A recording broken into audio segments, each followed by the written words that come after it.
Hello friends, मैं प्रीति आपके अपने चैनल मंत्रा एजुकेशन हम में एक बार फिर से बहुत बहुत स्वागत करती हूँ। आज आप सभी जानते हैं कि डीएसएसबी ने टीचिंग लाइन की बहुत सारी वैकेंसी निकाली थी। वो भी अगर बात करूँ स्पेशल एजुकेशन की तो वो तो बहुत सारी भरमार के उस पर निकाली थी और आपने उसको फिल भी बहुत ज़ोर शोर से किया है।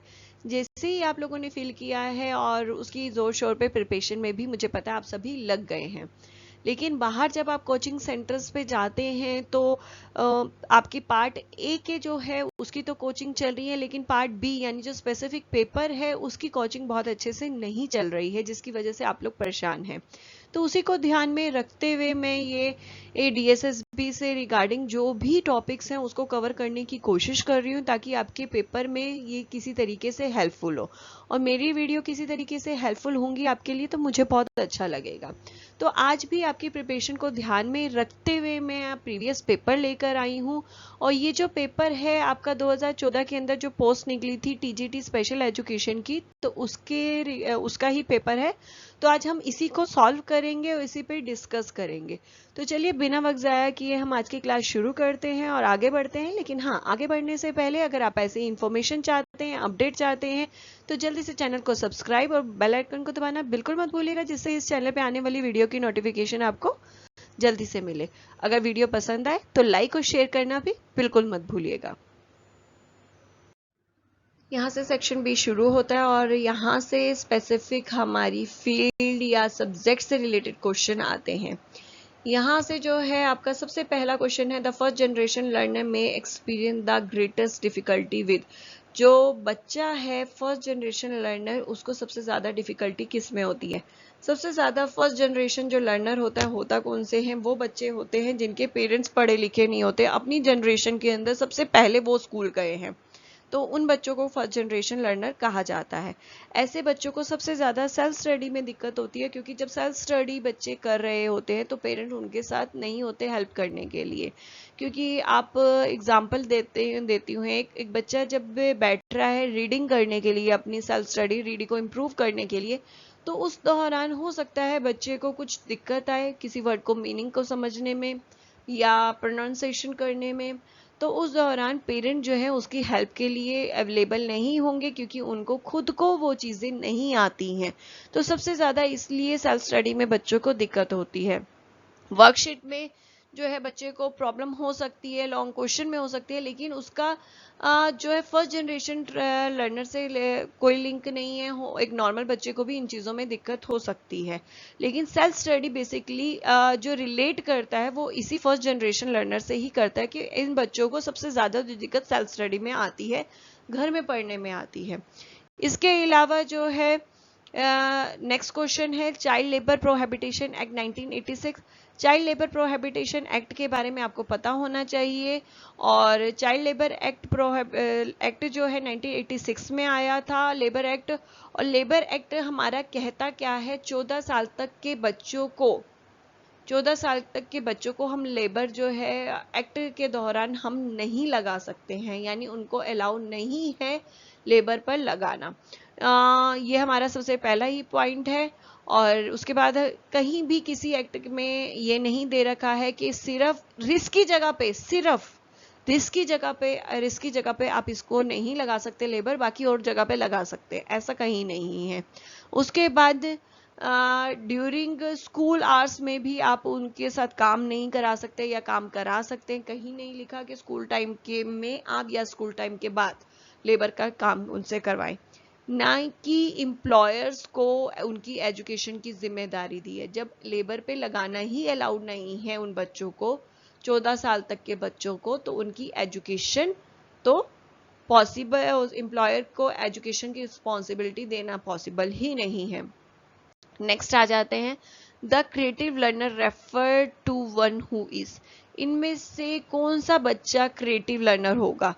Very talented in drawing and painting, highly intelligent, capable of scoring consistently good marks in test, good in literal thinking and problem solving।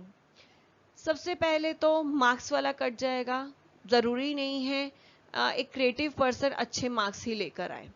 हो सकता है ना भी लेकर आए, हो सकता है उसका लेकर भी आ जाए। फिर उसके बाद हम इसको कट करते हैं सबसे पहले वाले को, very talented in drawing and painting. ऐसा नहीं है कि एक क्रिएटिव जो बच्चा है वो उसकी ड्राइंग और पेंटिंग अच्छी हो सकता है वो क्रिएटिव किसी डिफरेंट एरियाज में हो सकता है उसकी थिंकिंग जो है कहीं और हो। दूसरा आता है हाईली इंटेलिजेंट, और जो है लास्ट वाला है good at literal thinking and problem solving. Basically अगर मेरे पास ये डी ऑप्शन ना होता तो मैं कह सकती थी बी ऑप्शन ठीक रहता, लेकिन क्रिएटिव थिंकर जो होते हैं, क्रिएटिव लर्नर जो होते हैं, बेसिकली उनका माना जाता है, कहा जाता है कि उनकी थिंकिंग बहुत अच्छी होती है, डिफरेंट डिफरेंट तरीके से सोचते हैं, नए नए आइडियाज सोचते हैं, और प्रॉब्लम सॉल्विंग उनकी एबिलिटी अच्छी होती है क्योंकि डिफरेंट डिफरेंट तरीके के वे सोचते हैं कि ये प्रॉब्लम है, इस तरीके से भी हो सकती है सॉल्व, इस तरीके से भी, इस तरीके से भी। तो वो वेज बहुत सारे लेकर आते हैं जिसकी वजह से उनकी प्रॉब्लम सॉल्विंग एबिलिटी अच्छी होती है। तो डी आंसर इसलिए इसका सही है। नेक्स्ट आते हैं, the children of 6 to 11 year become a proportionally thinner because they, कि प्रोपोर्शनली जो आपका थिनर बच्चा होता है यानी पतला क्यों होता है 6 to 11 ईयर में? क्या वो बहुत ज्यादा एक्सरसाइज करता है, या उसकी जो हाइट बढ़ रही होती है इस पीरियड के दौरान, या जंक फूड खाता है, या बहुत ज्यादा टेलीविजन देखता है? सबसे पहला तो टेलीविजन देखने से थिनर तो नहीं होते हैं, वेट पुट ऑन जरूर कर सकते हैं, गेन जरूर कर सकते हैं। जंक फूड खाने से भी वेट गेन जरूर हो सकता है, पतले तो नहीं होते, या अनहेल्दी बच्चा हो सकता है। लास्ट जो आता है हमारा एक्सरसाइज का भी और हाइट ड्यूरिंग पीरियड भी, कि हाइट भी जो है ड्यूरिंग पीरियड जो है गेन होती है। तो बेसिकली हम साइकोलॉजिकल देखें तो इस पीरियड के अंदर बच्चे की हाइट जो है वो बढ़ती है, जिसकी वजह से 6 to 11 ईयर में बच्चा अपनी हाइट खींचता है, जिसकी वजह से पतला होता है। ये आपने नॉर्मली आम भी सुना होगा, कहते हैं हाइट खींच गई इसलिए पतला हो गया है। नेक्स्ट क्वेश्चन आते हैं, रितेश 19-year-old चाइल्ड है misbehave in the class, what should the teacher do?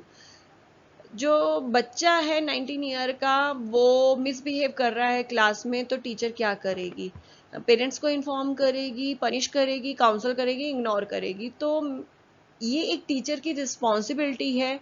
ये आप आगे भविष्य में टीचर बनने वाले हैं इसलिए आपको बता भी रही हूँ। अगर बच्चा कुछ क्लास में एक्टिविटी कर रहा है, मिसबिहेव कर रहा है, मिसबिहेव करना रोकना सबसे पहली आपकी ड्यूटी है, लेकिन उसे रोकने के लिए उससे पहले आपको ये जानना चाहिए कि वो मिसबिहेव क्यों कर रहा है। तो मिसबिहेव क्यों कर रहा है वो जाने, उसे अपने तरीके से सॉल्व करने की कोशिश करे, और देन आपका रिस्पॉन्सिबिलिटी बनती है देन बाद में इन्फॉर्म करे। तो सबसे पहली ड्यूटी टीचर की है बच्चे के मिसबिहेव को जानना कि वो क्यों कर रहा है, तो वो है आपका काउंसलिंग करना। पनिश हमारे उसमें कहीं अलाउड नहीं है, ना पेरेंट्स कर सकते हैं पनिश बच्चे को, और ना ही बच्चे को टीचर पनिश कर सकते हैं। नेक्स्ट आते हैं, individual learner difference from each other in principle of growth and development, rate of development, sequence of development, general capacity for development. जो प्रिंसिपल है वो हमेशा सभी बच्चों के लिए सेम रहते हैं, कभी नहीं चेंज होते हैं। सीक्वेंस जो है बच्चे का हमेशा वह सेम रहता है। पहले जो है आपने जैसे प्रिंसिपल में देखा है कि पहले जो है सर से पैर की तरफ ही बढ़ता है, तो सबका ही जो ग्रोथ है सर से पैर की तरफ ही बढ़ेगा, सीक्वेंस जो है चेंज नहीं होता है। कैपेसिटी जो है बच्चे की, जनरल जो कैपेसिटी है वो भी जो है बच्चे की चेंज नहीं होती है। रेट जो है वो बच्चे का एक दूसरे से डिफरेंट रहता है। रेट कैसे डिफरेंट रहता है कि बच्चा जो है 6 से 11 साल में कोई कितनी हाइट बढ़ाएगा, कोई कितनी हाइट बढ़ाएगा। कुछ जो है अपनी पहले वाली एज से 1% बढ़ेंगे, तो कुछ बच्चे जो है उस हाइट से 2% जो है ऊपर बढ़ेंगे। तो ये जो है रेट स्पेसिफिक करता है, ऐसा नहीं है, सीक्वेंस चेंज नहीं होता है किसी का, और ना ही प्रिंसिपल जो है ग्रोथ और डेवलपमेंट के वो किसी के लिए चेंज होते हैं। नेक्स्ट आते हैं, according to right to education act, administration of child to our particular class has been proposed to be on the basis of, जो बच्चे को RTA right to education act है, RTE एक्ट जो है आपका, वो आपको पता होना चाहिए कि RTE एक्ट जो है सभी के लिए एजुकेशन का राइट प्रोवाइड करता है, फंडामेंटल राइट है कि सभी को एजुकेशन लेने का राइट है। और उस दौरान जब सभी को एजुकेशन का राइट है तो उनके लिए काम करता है ऐसे बच्चों को ढूंढना जो एजुकेशन किसी वजह से नहीं ले पा रहे और उन्हें एजुकेशन स्कूल में एडमिशन दिलवाना, इसके अंदर प्रोसेस चलता है ये। और उस दौरान जब बच्चा को ढूंढा जा रहा है, ढूंढ के बच्चे को स्कूल में डाला जा रहा है, तो उसे कौन सी क्लास में डाला जाएगा। अगर एक बच्चे ने अभी तक एजुकेशन नहीं ली है और वो 10 साल का है और उसे स्कूल में डालने के लिए कहा जा रहा है, तो उसे क्या नर्सरी क्लास में डाला जाएगा। यहाँ पर जो है वही चीज पूछी गई है, बच्चे की एबिलिटी के अकॉर्डिंग डाला जाएगा। जब बच्चे ने अभी तक स्कूल लिया ही नहीं है तो उसकी एजुकेशन के अंदर अगर मैं स्पेसिफिक देखूं तो उसकी एबिलिटी क्या होगी। जब बच्चा पढ़ा ही नहीं है तो एजुकेशन उसकी अच्छी नहीं होगी। Age of the child, social economic यानी स्टेटस के अकॉर्डिंग, जब एक बच्चा नॉर्मल उससे आ रहा है, बैकग्राउंड से आ रहा है, या हो सकता है बच्चा उसका बैकग्राउंड अच्छा नहीं है सोशली, तो ऐसे नहीं है कि उसे उसके अकॉर्डिंग क्लास दी जाएगी, ऐसा नहीं है। एजुकेशन जो है उनकी पेरेंट्स के अकॉर्डिंग दी जाएगी, ऐसा भी नहीं है कि कभी हमने ये चीज सुनी है कि पेरेंट्स अगर आपने इतने पढ़े हैं तो उसके अकॉर्डिंग जो है क्लास दी जाएगी, ऐसा नहीं है। बच्चे की जो क्लास जो दी जाती है एज के अकॉर्डिंग दी जाती है। अगर एक 10 साल का बच्चा मिल रहा है उसे मैं नर्सरी में नहीं ऐड करूंगी, उसे ऊपर जो है उसकी क्लास के अकॉर्डिंग, जो 10 साल के एक बच्चे को क्लास लेनी चाहिए उसी के अकॉर्डिंग उसको एंटर करूंगी, उसी के अंदर एडमिशन दूंगी। इस पेज का last question, children coming from the families of first generation learner should be special school में, रेगुलर स्कूल में, या क्लासेस रिपीट करवाई जाएंगी, या group together in a class activity, या उनको जो है ग्रुप के अंदर इन्वॉल्व किया जाएगा एक्टिविटीज के अंदर।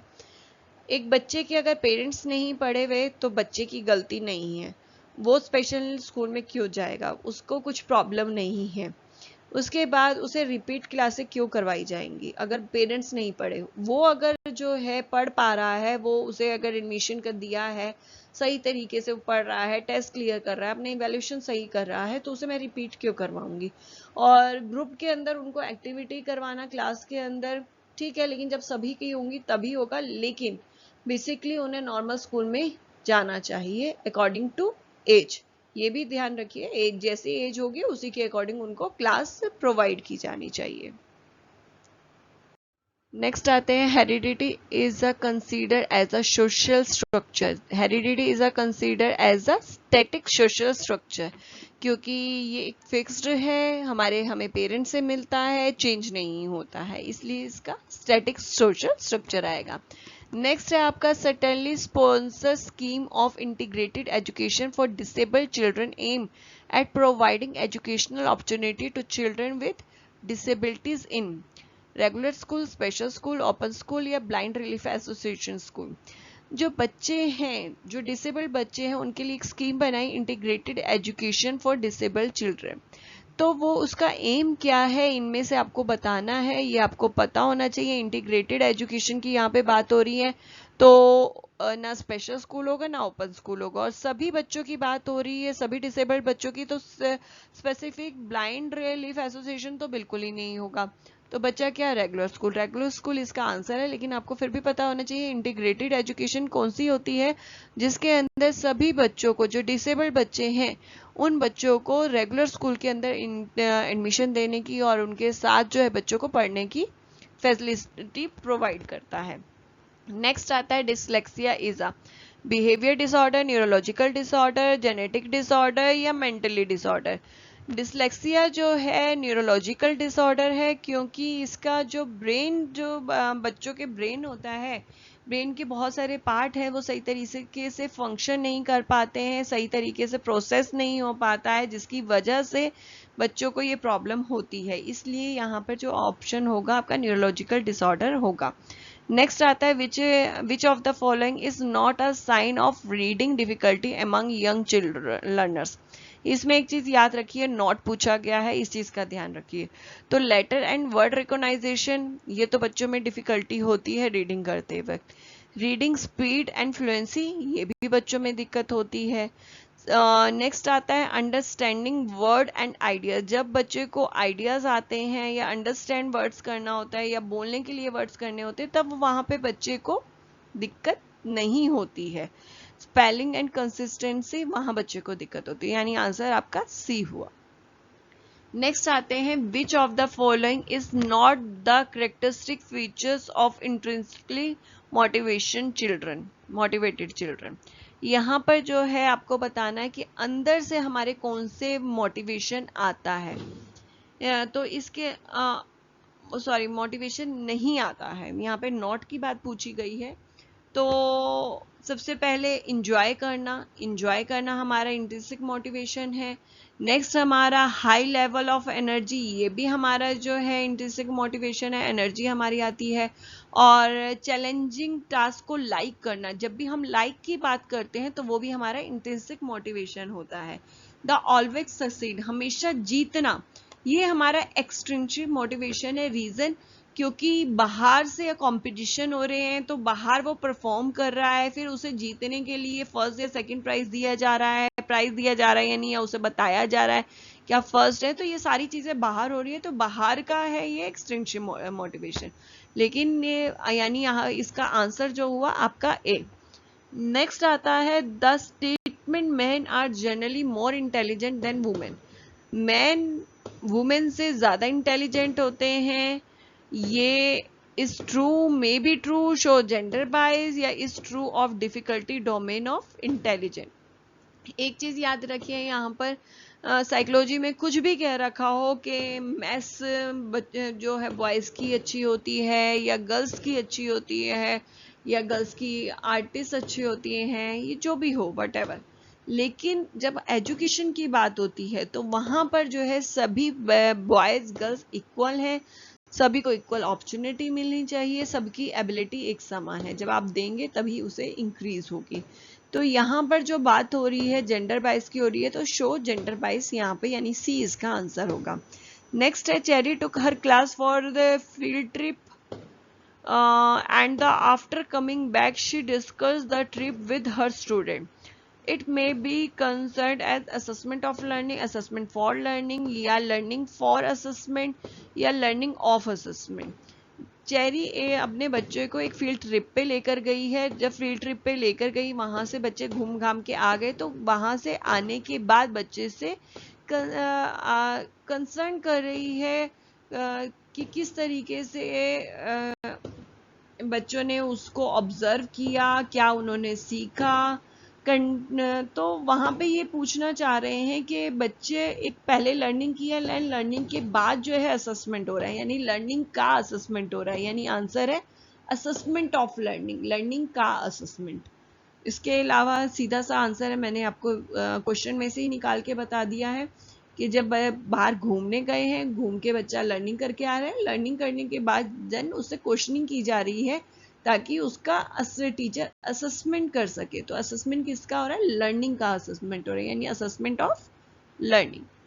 लास्ट इस पेज का क्वेश्चन है, the best method of checking students homework is to assign it to intelligent student of the class, यानी जो सबसे ज्यादा इंटेलिजेंट स्टूडेंट है उसको क्लास में होमवर्क चेक करने के लिए असाइन कर दिया जाए, या to check the answer in the class in the group manner, एक ग्रुप मैनर के अकॉर्डिंग जो आंसर चेक किए जाए। फिर the check them with the help of specimen answer, यानी एक नमूना दे दिया जाए आंसर शीट का और बच्चे खुद से चेक कर सकते हैं या चेक किया जाए।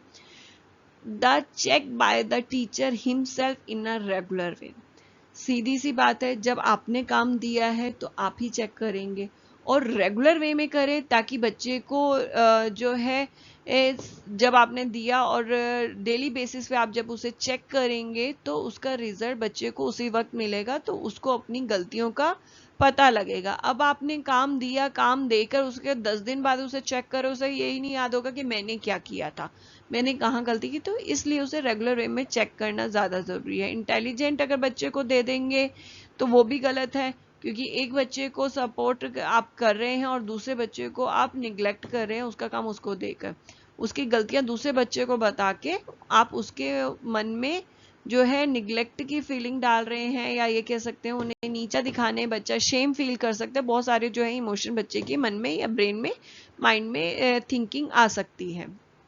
तो इसलिए ये सब चीजें ध्यान रखनी है। और यानी इस लास्ट क्वेश्चन यानी 116 का जो है आंसर क्या होगा आपका डी, रेगुलर बेस पे टीचर्स को अपना काम चेक करना चाहिए। नेक्स्ट क्वेश्चन की तरफ बढ़ते हैं। The priority to girls education should be given because, कि गर्ल्स की एजुकेशन को प्रेफर या प्रायोरिटी इसलिए दी जाती है क्योंकि गर्ल्स जो है इंटेलिजेंट है बॉयज के, ऐसा नहीं है। जैसे मैंने अभी पहले बताया एजुकेशन में दोनों बराबर माने जाते हैं, तो ये तो नहीं हो सकता है। गर्ल्स की जो क्वांटिटी है लेस रह गई है बॉयज से, ऐसा भी नहीं है। गर्ल्स जो है उनको बहुत जो पहले है बड़े डिस्क्रिमिनेशन किया जाता, बुरे तरीके से ट्रीट किया जाता था, जिसकी वजह से पास में जिसकी वजह से गर्ल्स को ज्यादा प्रेफर किया जाता है। यस, मुझे लगता है कि ये ठीक है। बाकी only girls are capable of leading for social changes, मुझे ये नहीं लगता सिर्फ गर्ल्स ही कैपेबल है लीडिंग सोशल चेंजेस करने के, बॉयज भी कैपेबल हैं। तो मेरे अकॉर्डिंग यहाँ पर जो है आंसर सी रहेगा। नेक्स्ट जो है success of integrated education depends on, जो एजुकेशन इंटीग्रेटेड एजुकेशन है उसकी सक्सेस पे क्या डिपेंड करता है। तो कम्युनिटी का सपोर्ट बिल्कुल, टेक्स्ट बुक की एक्सीलेंसी बिल्कुल, टीचिंग लर्निंग मटेरियल की हाई क्वालिटी का होना बिल्कुल, और आपकी टीचर्स के एटीट्यूड चेंज होना बिल्कुल। चारों ही सही है, लेकिन सबसे बेस्ट जो है आंसर मुझे ऐसे लगता है कि एजुकेशन की बात हो रही है तो और बाकी दोनों को हटा के अगर टेक्स्ट बुक और टीचिंग लर्निंग की मटेरियल की बात हो रही है तो उसी में से हमें चुनना चाहिए क्योंकि एजुकेशन की बात है। उसके बाद अगर टीचिंग लर्निंग मटेरियल और टेक्स्ट बुक को चुना जाए तो टेक्स्ट बुक बेटर रहेगा आंसर। रीजन, क्योंकि टीचिंग लर्निंग मटेरियल तभी अच्छा हो पाएगा जब टेक्स्ट बुक अच्छी होंगी, क्योंकि टेक्स्ट बुक में से ही टॉपिक्स चूज किए जाते हैं। नेक्स्ट आता है the idea of basic education is propound by Mahatma Gandhi. सीधा सा आंसर है, ये आपको याद होना चाहिए। The best remedy for the students problems related with learning is, यहाँ पर जो है स्टूडेंट की प्रॉब्लम जो लर्निंग से रिलेटेड प्रॉब्लम है उसको किस तरीके से आप सॉल्व करेंगे, क्या उसका बेस्ट जो है इलाज या बेस्ट तरीका अपनाएंगे। तो हार्डवर्क उसको कहने के लिए सजेशन देना या लाइब्रेरी में सुपरवाइज करना, ये दोनों तो नहीं होंगे। उसके बाद जो है स्टूडेंट अचीवमेंट लेवल या डायग्नोस्टिक लर्निंग, बच्चे का अचीवमेंट लेवल जो है वो देखेंगे या डायग्नोस्टिक लर्निंग। मैं यहाँ पर जो है दोनों ही आंसर ठीक है, डायग्नोस्टिक लर्निंग भी ठीक है। जब हम डायग्नोस्टिक बच्चे की लर्निंग की बात करते हैं तो वहाँ पे बच्चे की प्रॉब्लम को आइडेंटिफाई करने की बात करते हैं। जब हम आइडेंटिफाई करेंगे तो ही उसका सोल्यूशन निकलेगा। तो यहाँ पे बट सोल्यूशन की बात हो रही है, बेस्ट तरीके की बात हो रही है। आइडेंटिफाई तो मैं डायग्नोस्टिक लर्निंग से कर लूंगी, लेकिन सोल्यूशन जो है हमारा स्टूडेंट अचीवमेंट लेवल से है, जो उसने अचीव किया है वो बच्चे का जो है बेस्ट वे रहेगा कि उसकी अचीवमेंट जो है उसकी अचीवमेंट लेवल को देखा जाए। नेक्स्ट आता है custom is an important, custom आपका सोशल से इंटरेक्ट करता है, तो मैं तीसरे चौथे पे जाऊंगी ही नहीं। उसमें आपका बीच में सोशल इंस्टीट्यूशन आ रहा है तो सोशल कंट्रोल, तो आंसर जो है आपका आप जानते हैं सोशल कंट्रोल होगा। नेक्स्ट आता है main function of religion structure is replacement of population, religion जो है रिप्लेसमेंट नहीं करता कहीं भी पॉपुलेशन का। नेक्स्ट आता है socialization of new population, religion जो है न्यू पॉपुलेशन का सोशलाइजेशन भी नहीं करता है।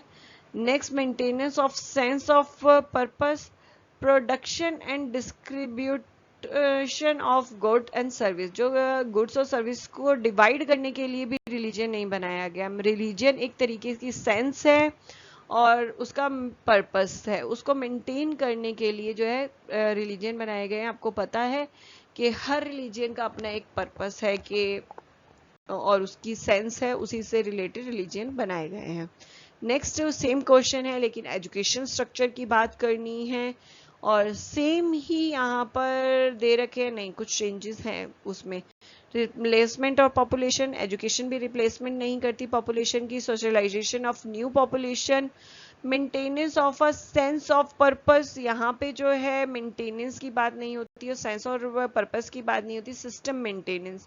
और सिस्टम मेंटेनेंस और सोशलाइजेशन ऑफ न्यू पॉपुलेशन की बात हो सकती है। तो यहाँ पर जो answer B socialization of new population है, क्योंकि यहाँ पर जो है बच्चे जो है नई पॉपुलेशन एक निकल के आती है। जब हम बात करते हैं पॉपुलेशन की तो हमेशा स्कूल के बच्चों की अलग से बात की जाती है, एक अलग से उसका सोशलाइजेशन बनाया जाता है। तो यहाँ पर मैं सोशलाइजेशन ऑफ न्यू पॉपुलेशन जो है उस पर जाना चाहेंगे।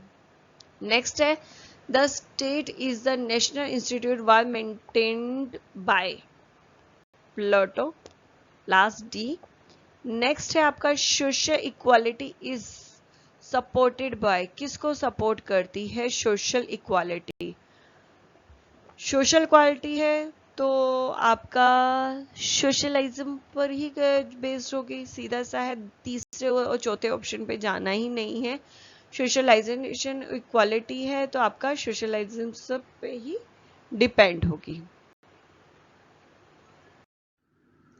नेक्स्ट पढ़ते हैं the fundamental unit of human society is now as. बचपन से हम लोग पढ़ते आ रहे हैं कि ह्यूमन ने एक यूनिट के अंदर रहते हैं, उस यूनिट को क्या कहा जाता है? Family. What is the nature of man according to अरस्तु? मैन का वर्ड का जो नेचर है वो क्या है? अगर अरस्तु के अकॉर्डिंग बताना है, लेकिन अरस्तु के अकॉर्डिंग नहीं होता तो भी मैन का जो नेचर है वो सोशल है। नेक्स्ट आता है स्कूल इज अ मिनिएचर, जो स्कूल की सबसे छोटी इकाई है वो क्या है? Society. Which aim of education is most useful for the community? जो एजुकेशन है उसका बहुत सारे एम है, लेकिन कौन सा एम जो है सबसे ज्यादा यूजफुल है कम्युनिटी के लिए? तो कम्युनिटी की बात हो रही है तो सबसे ज्यादा जो गिवन है एम्स उसके अंदर सोशलाइजेशन सबसे सही और सटीक है। नेक्स्ट आते हैं हम नेशनल पॉलिसी ऑन एजुकेशन 1986। इसके अंदर एक स्टेटमेंट दे रखी है the exist schemes between the formal system of education and the country's rich and varied cultural traditional need to be bridged। जो एग्जिस्ट स्कीम्स हैं वो फॉर्मल एजुकेशन और जो हमारी कंट्री के बहुत डिफरेंट कल्चर हैं, डिफरेंट ट्रेडिशनल्स हैं, उनके बीच में एक पुल बनाने का काम उसको करना चाहिए, उस ज़रूरत है पुल बनाने की। तो ये स्टेटमेंट क्या बताती है? there is the social and cultural lag in the Indian society? बिल्कुल नहीं। there is the insufficient progress of education in India, कि इंडिया के अंदर इंडिया की एजुकेशन के अंदर sufficient progress नहीं हुई है। there is the enough social culture progress in India, social culture के अंदर जो प्रोग्रेस हुई है वो अच्छी हुई है। The great need for social changes in India, India के अंदर बहुत ज़्यादा ज़रूरत है ग्रेट चेंज, बहुत ज़्यादा ज़रूरत है चेंजेस की, सोशल चेंजेस की। तो यहाँ पे सबसे पहले एजुकेशन पॉलिसी है तो एजुकेशन की बात हो रही है तो आपका सोशल कल्चर वाले दोनों पॉइंट जो है नीचे चले जाते हैं। उसके बाद जो नेक्स्ट है पुलिंग की बात, एजुकेशन की बात हो रही है तो यहाँ पर जो है अनसफिशिएंट की बात हो रही है एजुकेशन की, तभी पुल बनाने की बात हुई है, ज़रूरत महसूस हुई है। तो यहाँ पर जो आंसर आपका आता है बी। नेक्स्ट आता है general psychology and educational psychology are dissimilar, यानी दोनों एक दूसरे से बिल्कुल अलग हैं। इन दैट एजुकेशनल साइकोलॉजी, जो एजुकेशनल साइकोलॉजी है तो वो छोटे बच्चों पे काम करती है, एडल्ट पे नहीं करती, ऐसा तो नहीं है। अगर जो एजुकेशन साइकोलॉजी है बेसिकली एजुकेशन और लर्निंग के लिए काम करती है, लर्निंग के प्रोस्पेक्टिव से काम करती है। Is the concern with the various aspect of learning, जैसे अभी मैंने बोला, deal only with the application and not with the theory, ऐसा भी नहीं है कि सिर्फ एप्लीकेशंस पे काम करती है लेकिन थ्योरीज को नहीं वो करती है। नेक्स्ट है आपका select and improvise certain data from journal feed, तो जर्नल फीड से कुछ डाटा उठाकर उस पर काम करती है।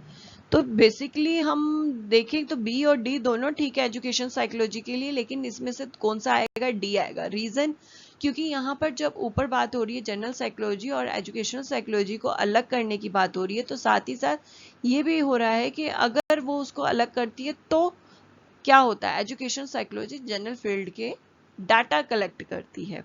तो ये जो है आपकी स्टेटमेंट ठीक जाएगी। अगर हम बी वाली लेते हैं तो एजुकेशन साइकोलॉजी के बिहाफ पे बात हो जाएगी, लेकिन एजुकेशन साइकोलॉजी उसके अंदर इंक्लूड नहीं हो पाएगी। जब हम दोनों की बात कर रहे हैं तो डी आंसर परफेक्ट है। नेक्स्ट आता है 132, education psychology is a branch of psychology. बिल्कुल। Psychology is a science. बिल्कुल, बिहेवियर साइंस है। Who is the father of experimental psychology? जो फादर ऑफ एक्सपेरिमेंटल साइकोलॉजी वो है वुडेंट, क्योंकि वुडेंट ने सबसे पहली टीचिंग एक्सपेरिमेंटल लेबोरेटरी खोली थी 1876 में मे बी, तो इसलिए उनको फादर ऑफ एक्सपेरिमेंटल साइकोलॉजी कहा जाता है। लेकिन याद रखिएगा एजुकेशन जो फादर ऑफ एजुकेशन साइकोलॉजी के जो फादर हैं वो कौन है? विलियम्स। तो इनको याद रखिएगा, दोनों नाम भी सेम है लेकिन अलग अलग हैं। आज के लिए ये लास्ट क्वेश्चन था। उम्मीद करती हूँ कि आज की क्लास आपको पसंद आई होगी। बाकी के जो क्वेश्चन हम नेक्स्ट क्लास में देखेंगे। अगर आज की क्लास पसंद आई है तो लाइक और शेयर ज़रूर करिएगा। लेकिन हाँ, जाने से पहले एक चीज़ बता दूं, अगर आपको कुछ टॉपिक्स देखने हैं या आप कुछ नए टॉपिक्स आपके सामने या किसी तरीके की आप क्वेश्चन करना चाहते हैं तो कमेंट सेक्शन में लिख के बता सकते हैं। अगर आप कोई टॉपिक बताते हैं तो जल्दी मैं उस पर काम करके आपके सामने लेकर आऊँगी। और अगर इससे टॉपिक से रिलेटेड या अदर किसी टॉपिक से रिलेटेड अगर आपकी कोई क्वारीज है तो आप कमेंट सेक्शन में जब भी आप लिखेंगे तो मैं कोशिश करूंगी उसको जल्द से जल्द आपकी क्वारीज को दूर करने की। आज की क्लास के लिए बस इतना ही। जल्दी मैं फिर हाजिर होंगी, लेकिन हाँ, जाने से पहले अगर आप चैनल पे नए हैं तो ऐसी अपडेट के लिए जल्दी से चैनल को सब्सक्राइब और बेल आइकन को दबाना बिल्कुल मत भूलिएगा, जिससे इस चैनल पे आने वाली वीडियो की नोटिफिकेशन आपको जल्दी से मिले। साथ ही साथ अगर आपको वीडियो पसंद आए तो एक बार फिर से लाइक और शेयर ज़रूर करिएगा।